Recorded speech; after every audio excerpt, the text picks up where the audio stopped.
Hello. അപ്പോൾ ഇന്നത്തെ യാത്ര എന്ന് പറയുന്നത് നമ്മുടെ മുത്തിയമ്മാമനെ കാണാൻ പോവാണ്. മുത്തിയമ്മാമ എന്ന് പറഞ്ഞു കഴിഞ്ഞാൽ ചേട്ടൻ്റെ അമ്മയുടെ അമ്മയാണ് കേട്ടോ.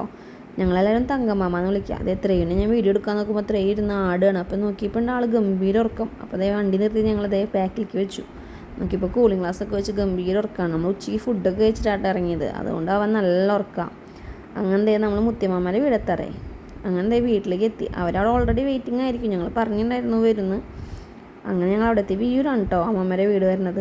അങ്ങനെ ഞങ്ങൾ അവിടെ എത്തി. അപ്പോഴേക്കും ത്രേവിൻ്റെ അടുത്ത് മുത്തിയമ്മ വിശേഷങ്ങളൊക്കെ ചോദിക്കുകയാണ്. അമ്മമ്മ കുറേ ദിവസമായി കാണണമെന്ന് പറയണു. വിശേഷങ്ങൾ ചോദിക്കുകയാണ്. അപ്പോൾ നമ്മുടെ ഇഷാനി ആദ്യം ഓൾറെഡി ലാൻഡ് ചെയ്തിട്ടുണ്ട്. അവർക്കൊരു ഫംഗ്ഷൻ ഉണ്ട്. അപ്പോൾ അതിന് പോകാൻ വേണ്ടി അവർ അവിടെ വന്നതാണ്. അപ്പോൾ അവരും ഉണ്ട് അവിടെ. പിന്നെ ഇത് മാമൻ്റെ മോളാണ് കേട്ടോ. അവളിതേ ലീവിന് വന്നിട്ടുള്ളതാണ് 2 മാസം. അപ്പോൾ അവൾക്കും കാണണമെന്ന് കൊണ്ടാണ് ഞങ്ങളങ്ങനെ പോയത്.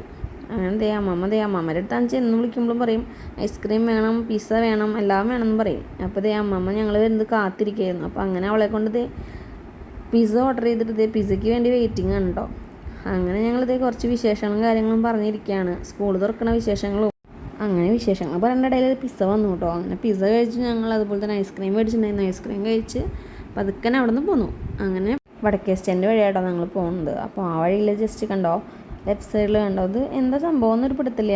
ഇതിങ്ങനെ കുറേ നാളായി പണി തുടങ്ങിയിട്ട് ഇതിങ്ങനെ മുടി കെട്ടി വെച്ചിട്ടുണ്ട്. ആർക്കെങ്കിലും അറിയാമെന്ന് വെച്ചിട്ടുണ്ടെങ്കിൽ ജസ്റ്റ് കമൻറ്റ് ചെയ്യുക. അപ്പോൾ കണ്ടോ ഇത് എന്താ സംഭവം എന്നൊരു പിടുത്തില്ല. അങ്ങനെ ഞങ്ങൾ വീട്ടിലെത്തിയപ്പോൾ ത്രേട്ടം പറ്റിക്കാൻ വേണ്ടിയിട്ട് പുറത്തിറങ്ങിക്കുക കേട്ടോ വണ്ടിയിൽ നിന്ന്. ചേട്ടനാണെങ്കിൽ പോയി പറഞ്ഞു ത്രേ വന്നിട്ടില്ല എന്നൊക്കെ പറഞ്ഞപ്പോൾ അമ്മയ്ക്കറിയാം കളിയാക്കാന്നൊക്കെ. ത്രേ വിളിച്ചെന്ന് അതൊക്കെ ഒരു രസമല്ലേ. അപ്പോൾ വിളിച്ചെന്ന് ഓടിച്ചില്ലാണ് കേട്ടോ. അപ്പോൾ ഇവിടെ വന്നാലും ആളെ ലക്ഷ്യം അമ്മനെ കൊണ്ട് പലഹാരം പഠിപ്പിക്കലും അതുപോലെ തന്നെ കുട്ടികളല്ലേ എല്ലാവർക്കും ഒരേപോലെ തന്നെയല്ലേ. ഐസ്ക്രീം വേണം.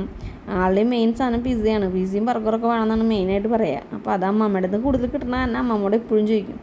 അങ്ങനെ അവിടെ നിന്ന് പിസ്സ കഴിച്ച് വന്നു. ഇവിടെയും പിസ്സ വേണമെന്നുകൊണ്ടാണ് ആൾ വരുന്നത്. അങ്ങനെ അനിയത്തിയാണെങ്കിൽ ഉറക്കത്തിൽ നിന്നിട്ട് വന്നിക്കണ എൻ്റെ ഒരു ചടപ്പാണ് കേട്ടോ ആൾ. അങ്ങനെ ഞങ്ങൾ വീട്ടിലെത്തി. അപ്പോൾ ടാറ്റാ ബൈ.